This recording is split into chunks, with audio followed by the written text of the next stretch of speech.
Another day, another basketball stories na naman ang pagkukwentuhan natin. At ngayon nga ay pag-uusapan natin ang balitang trade ni Giannis Antetokounmpo sa Boston Celtics at ang balitang may umalis na nga po agad sa Los Angeles Lakers.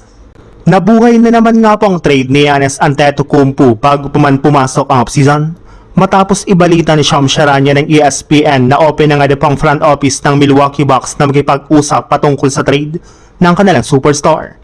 Mas interesado na nga po ngayon ang Bucks na makakuha ng mga batang players na papasok sa darating na 2026 NBA Draft sa June kesa panatilihin sa kanilang lineup si Giannis Antetokounmpo. Ibig sabihin, plano na nga po talaga ng Bucks na simulan na ang pag-rebuild ng kanilang lineup ngayong offseason. At isa nga po sa mga teams na balak na pong kausapin ng Milwaukee Bucks sa isang trade negotiation ay ang Boston Celtics na meron na rin naman nga pong plano ng magkaroon ng malaking pagbabago sa kanilang team sa darating na offseason. Willing nga po ang Celtics na buwagin ang tandem ni Jason Tatum at Jaylen Brown para lamang masungkit si Giannis sa isang trade dahil naniniwala nga po sila na kapag nakuha nila ito ay magkakaroon nga po ang kanilang team ng mas mataas na tsansa na makapag-compete sa kampyonato next season at sa mga susunod na taon. Sa ibang balita naman, dahil nga po sa tuluyan ng pagkakalaglag ng Lakers ngayong season ay mas makakapag-focus na nga po ang kanilang team sa kanilang mga gagawing plano sa mga susunod na buwan.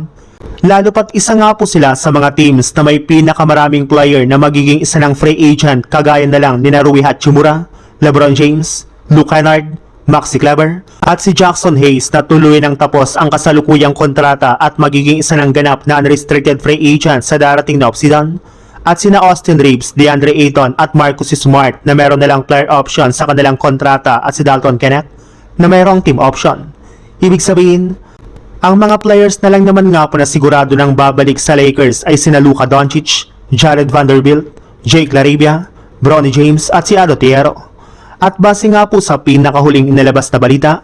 ang mga players nga po ng Lakers na posible na nga po talagang umalis sa kanilang team ngayong offseason ay sina DeAndre Ayton at LeBron James kapag hindi sila nagkasundo ng kanilang front office at sina Dalton Kenneth at Maxi Kleber naman na parehong hindi nagkaroon ngayong season ng magandang performance.